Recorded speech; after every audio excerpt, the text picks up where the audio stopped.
Date sheet आ चुकी है। अब आप सभी पैनिक में हो कि इतने कम टाइम में किस तरीके से पढ़ना चाहिए। और अभी भी कुछ स्टूडेंट्स ऐसे हैं जिन्होंने बिल्कुल भी पढ़ाई नहीं करी है और उन्हें अब ये डर है कि कहीं वो फेल ना हो जाए इस बार। तो मैं आप सभी को इस वीडियो के अंदर बताने वाली हूँ कुछ ऐसी गैप स्ट्रैटेजी के बारे में जिन्हें आप फॉलो करके एग्जाम के अंदर बहुत अच्छे मार्क्स लेकर आने वाले हो। तो वीडियो को बिना स्किप करे हुए आपको एंड तक देखना है। मैं दीक्षा शुक्ला आप सभी का स्वागत करती हूँ। मैं आप सभी को आज के इस वीडियो में बताने वाली हूँ कि कम टाइम गैप में भी किस तरीके से स्मार्ट स्टडी करी जा सकती है। तो पहले एक नजर अपनी डेट शीट पर डाल लेते हैं। ये है आप सभी की डेट शीट अक्टूबर सेशन की, जहाँ पर लैंग्वेज सब्जेक्ट में आपको अच्छा खासा टाइम दे रखा है। लेकिन अगर मैं कॉमर्स स्ट्रीम के मेन सब्जेक्ट्स के बारे में बात करूँ, अकाउंट, मैथ, बिजनेस, इकोनॉमी, कम टाइम गैप दिया गया है। तो इसके अंदर किस तरीके से पढ़ना चाहिए, क्योंकि अभी दो तरीके के स्टूडेंट्स होंगे जिन्हें सिर्फ चीजों को रिवाइज करना है। तो उनके लिए ये टाइम गैप अच्छा है, एक दो दिन का टाइम दिया गया है। और अगर मैं दूसरे स्टूडेंट के बारे में बात करूं तो जिसने अभी तक कुछ नहीं पढ़ा है, तो उसके लिए ये टाइम गैप बहुत कम है। तो उन्हें क्या करना है, जितना उन्हें आता है, एटलीस्ट अगर मैं अपने सब्जेक्ट्स के बारे में बात करूं, 14 चैप्टर्स है आपके बिजनेस स्टडीज के अंदर। अगर उसमें से आपको 5 से 6 चैप्टर्स भी आते हैं तो आपके लिए इनफ है। उतना फ्रेश चैप्टर्स पढ़ने की आपको कोई नीड नहीं है। जितना आपको आता है आपको सिर्फ उतने में ही अपना बेस्ट देना है। अब देखते हैं कुछ ऐसी गैप स्ट्रैटेजीज के बारे में। यहाँ पहले मैं आप सभी को बताने वाली हूँ एग्जाम डे के अंदर आपको क्या क्या चीजें करनी है और किन चीजों को नहीं करना है जो आप उस दिन करने वाले हो। तो पहला, आपको जल्दी उठना है। अगर आपकी लेट उठने की आदत है तो एग्जाम डे वाले दिन एटलीस्ट बेटा ट्राई करना कि आप जल्दी उठो। आपको क्या करना है, एग्जाम डे वाले दिन जल्दी उठना है, उसके बाद फ्रेशन अप हो जाना। देन आपको चीजों को, जो भी चीजें आपने अच्छे से पढ़ी हैं और जिस भी सब्जेक्ट का आपका एग्जाम है, उनको रिवाइज करना है। जितने भी चैप्टर्स आपको आते हैं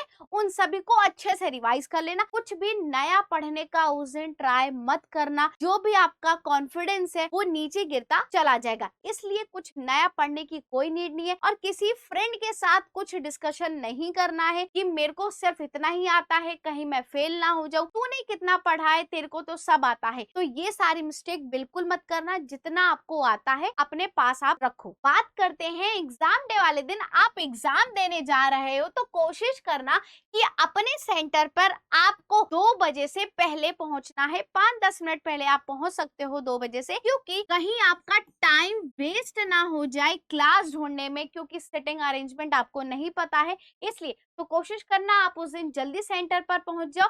नेक्स्ट, अब जब आप एग्जाम देकर आ चुके हो तो एक आपको छोटी सी नैप लेनी है। उसके बाद आपका जो माइंड है वो रिचार्ज हो चुका है, क्योंकि आप सुबह से एक स्ट्रेस में थे कि एग्जाम देने जाना है, कैसा एग्जाम आएगा, इस तरीके का आपका स्ट्रेस था।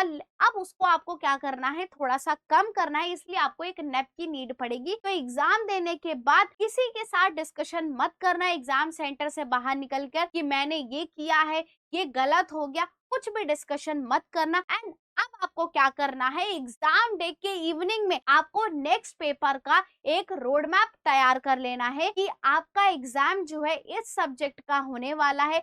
अगर आपको वो टफ लग रहा है या इजी लग रहा है तो आप अपनी प्रिपरेशन उसी तरीके से करोगे। अगर आपका लेट सपोज अकाउंटेंसी के बाद जस्ट आपका 11 नवंबर को मैथ्स का एग्जाम है, तो आप क्या करोगे, सिर्फ उस टाइम पर आपको क्या करना है, जो चीजें आपको टफ लग रही हैं उस टाइम पर उसमें ज्यादा फोकस करना। या फिर एक चीज और कर सकते हो, जो चीजें, क्योंकि आपके पास टाइम बहुत कम है, तो आप क्या करोगे, ज्यादातर फोकस करोगे जो मॉड्यूल ज्यादा वेटेज कर रखते हैं उनको आप क्या करोगे, पहले करोगे प्रैक्टिस। देन आपको क्या करना है, सारी चीजों को अच्छे तरीके से करके उसके बाद सो जाना है। एग्जाम डे वाले दिन आपको जल्दी सो जाना है। अब हम बात करने वाले हैं गैप डेज के बारे में। अब गैप डेज में किस तरीके से स्टडी करनी है। एग्जाम डे वाले दिन आपने सोच लिया है कि नेक्स्ट सब्जेक्ट का एग्जाम है, किस तरीके से आपको टाइम मैनेजमेंट करना है, क्या चीजें पढ़नी है, ये चीज आप पहले ही डिसाइड कर चुके हो। अब आपके पास है गैप डे, जहाँ पर आपकी छुट्टी, आपको कोई एग्जाम देने नहीं जाना है, सिर्फ प्रिपरेशन करनी है उस सब्जेक्ट सब्जेक्ट की जिसका एग्जाम नेक्स्ट होने वाला है। तो गैप डे वाले दिन अगर आपका थ्योरी एग्जाम है, आपका बिजनेस स्टडीज का एग्जाम जो है वो 13 नवंबर को है, तो अब आप क्या करोगे, 11 तारीख को अगर आप मैथ्स का एग्जाम देकर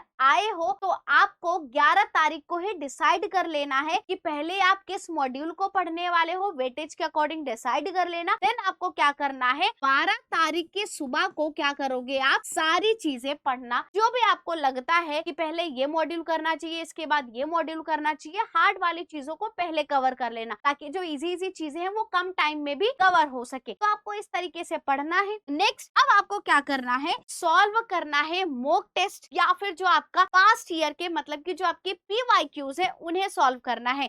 अब आपने सुबह से स्टडी कर ली है, अब आपको अपने कमरे का जो एनवायरनमेंट है एक एग्जाम हॉल की तरह बनाना है, जहां पर आप क्या करोगे, एक PYQ सॉल्व करने वाले हो। 2:30 बजे से 5:30 बजे तक आपको एक फील कराना है कि आप क्या हो, एक एग्जाम हॉल के अंदर बैठे हो और चीजों को एनालाइज करो कि कितने क्वेश्चंस छूट रहे हैं और कितने हो रहे हैं मेरे से। अब उसके बाद आपको क्या करना है, सेल्फ चेक करो कि आपने कितनी चीजें गलत करी है, कितनी सही है, और जो चीजें गलत है उसको करेक्ट करने की कोशिश करो क्योंकि आपके पास अभी टाइम है, आप गलतियों को सुधार सकते हो। नेक्स्ट अब आपने क्या करा है, PYQ सॉल्व कर लिया है तो आपको आइडिया लग चुका है कि आपका जो प्रिपरेशन लेवल है किस तरीके का है। अब आप क्या करोगे, जल्दी सो जाओगे उस दिन, और थोड़ा सा सोने से पहले ना थोड़ा सा एटलीस्ट ट्राई करना कि आप जो इम्पोर्टेंट टॉपिक्स है ना उनको एक बार गो थ्रू कर सको। नेक्स्ट अब आपको, जैसे कि मैंने आपको एग्जाम डे वाले दिन भी बताया है कि कोई भी आपको फ्रेश टॉपिक या फिर फ्रेश चैप्टर पढ़ने की कोई नीड नहीं है। जितना आपको आता है वेल एंड गुड, आपको कुछ नया पढ़ने का, नया कंटेंट पढ़ने की कोई जरूरत नहीं है बच्चे। ओके,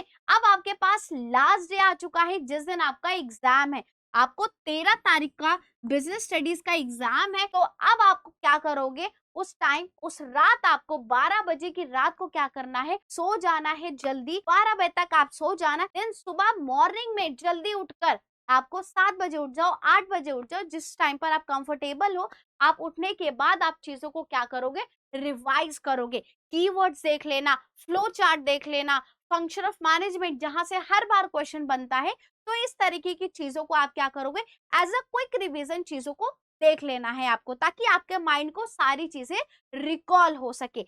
तो ये थी कुछ स्ट्रैटेजीज जो कि आपको फॉलो करनी है। मैंने आपको सारी चीजें बता दी है कि एग्जाम डे के अंदर किस तरीके से प्रिपरेशन करनी है, गैप डे वाले दिन किस तरीके से प्रिपरेशन करनी है। आई होप आप सभी को सारी चीजें समझ में आ गई होंगी, और अगर आपको वीडियो हेल्पफुल लगी है तो कमेंट बॉक्स में एक बार जरूर बताना, और वीडियो अच्छी लगी है तो लाइक एंड चैनल को सब्सक्राइब करके जाना। Thank you so much for watching this video.